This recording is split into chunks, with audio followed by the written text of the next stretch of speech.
Project కట్టిన మల్లన్న సాగర్ భూముల్లో కోల్పోయిన వాళ్ళకి కూడా మీరు మళ్ళీ అదే తప్పు జరిగింది అంటారు. దాని గురించి వెంకటరామరెడ్డి గురించి మనం ఎంత తక్కువ మాట్లాడుకుంటే అంత మంచిదన్న. ప్రాజెక్టులు కట్టడానికి ఎవరు వ్యతిరేకం కాదు. ఈ దేశంలో చంద్రశేఖరరావు వచ్చినాకనే ప్రాజెక్టులు రాలేదు. చిన్నప్పుడే నాగార్జున సాగర్, నేను పుట్టే కంటే ముందే నాగార్జున సాగర్ కట్టిరు, నర్మదా కట్టిరు, మానేరు కట్టిరు, లోవర్ మానేరు కట్టిరు, అప్పర్ మానేరు కట్టిరు, చాలా కట్టిరు. అట్లా ప్రాజెక్టులు కట్టడం ఈయన వచ్చినాకనే మొదలుపెట్టి నదులకు నడక నేర్పిండు మా మామ అంటే నేను నవ్వుతారు జనం.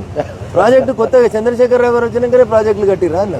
అంతకుముందు లేవు ఆ ప్రాజెక్టులు, చాలా ప్రాజెక్టులు ఉన్నాయి. అయితే దానికి భూమి తీసుకునేటప్పుడు రైతులతో మనం మాట్లాడే విధానం, వాళ్ళకి ఇచ్చే నష్టపరిహారం విషయం లోపల వెంకటరామరెడ్డి గారు నియంత్రితంగా వ్యవహరించారు అన్న. ఈ దేశంలో తన తల్లిదండ్రులు కట్టినటువంటి ఇల్లు, దూలాలు, వాసాలు, మొగురాలు అన్నీ ఇప్పి తన ఇంట్లో తనే చితి వేసుకొని ఒక రైతు ఆత్మహత్య చేసుకున్నాడు పెట్రోల్ పోసుకొని అంటే మీరు ఎంత గొప్ప మానవతా హృదయం ఉన్నోళ్ళు అనేది అర్థం చేసుకోవాలి.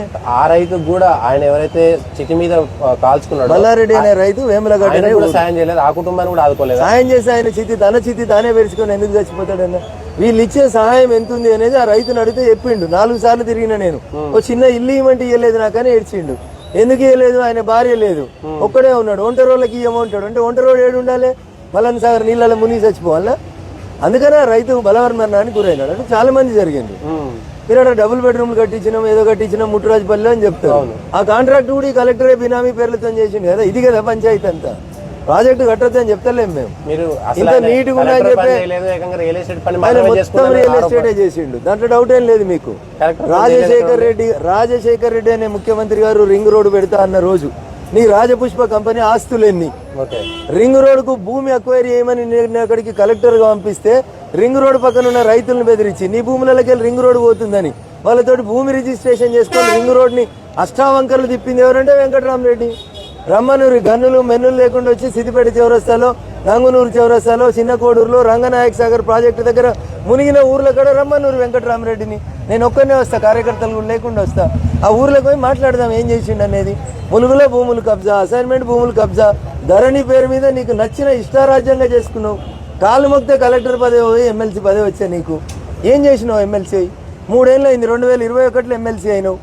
నువ్వు ఇలా ఏదో 100 కోట్లు పెడతా, బాగా చదివిపిస్తా అని చెప్తున్నావు కదా. ఎందుకు పెట్టలే 2021లో?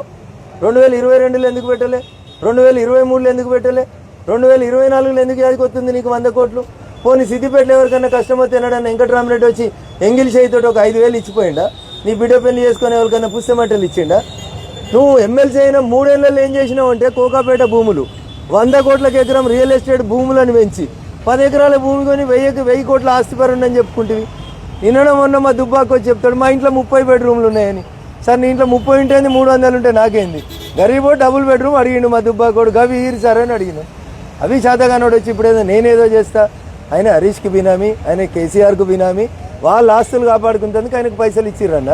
ఈ గడ్డ మీద పుట్టిండు కేసీఆర్ అనేటోడు, ఈ గడ్డ మీద తెలంగాణ ఉద్యమాన్ని ప్రారంభించిండు. ఒక్కడు దొరకలేదా అన్న జై తెలంగాణ అన్నోనికి బీఫామ్ ఇచ్చేందుకు? మెదకులు ఎవడు లేడా? ఇక ఒక కేసీఆర్ ఉన్నాడు, కరీంనగర్లో పుట్టిన హరీష్ రావు ఇద్దరే ఉన్నారు జై తెలంగాణ అన్నాడు. ఇక్కడ బస్ స్టాండ్ కాడ 350 రోజులు జై తెలంగాణ అని నడిపిండు. ఇంకా జేఏసీ లీడర్కి ఏనుంటివి? చాలా మంది ఉన్నారు కదా. ఇంకా పాటలు పాడే దేశభక్తి సీన్కి ఏనుంటివి? పైసలు ఉన్న వెంకటరామరెడ్డికి ఎందుకు అమ్ముకున్నావు అంటున్నా. పైసలు తప్ప వాళ్ళకి ఏం లేదన్న.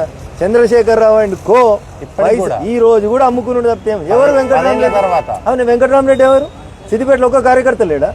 ఆయన వెనక తిరుగుతాడు, బాలకిషన్ రావు అని మా కాక అని చెప్తాడు. కనోటప్పుడల్లా కాలు మొక్కుతాడు. మరి కాకకి ఈయనుంటివి? ఆ రాఘపురంలో నేను సింగిల్ విండో చైర్మన్ చేసిన శ్రీనివాసరావు ఉన్నాడు, ఈయనుంటివి. ఈ సిద్దిపేటలో చదువుకున్న తమ్ముడు ఉన్నాడు పాల సాయిరామ్ అని, నీకంటే బాగా చదువుకున్నాడు. హరీష్ రావు కంటే 2 ఆకులు ఎక్కువనే చదువుకున్నాడు. జై తెలంగాణ అని గట్టి కొట్లాడతాడు. పాలసాయికి ఈయనుంటివి. గెలుతారు కదా మీరు. గెలిచే సీటు కార్యకర్తకి ఎందుకు ఇస్తలేరు? ఎందుకు అమ్ముకున్నారు? పతాకం అమ్ముకోవడం తప్ప వాళ్ళకి కార్యకర్తలను గుర్తించేది లేదు, గౌరవించేది లేదు. అందుకనే కార్యకర్తలు కూడా ఆలోచిస్తున్నారు. ఈయనకి కర్రు కాల్చి వాత పెట్టకపోతే ఇటు భూమి మీదకి రాడు.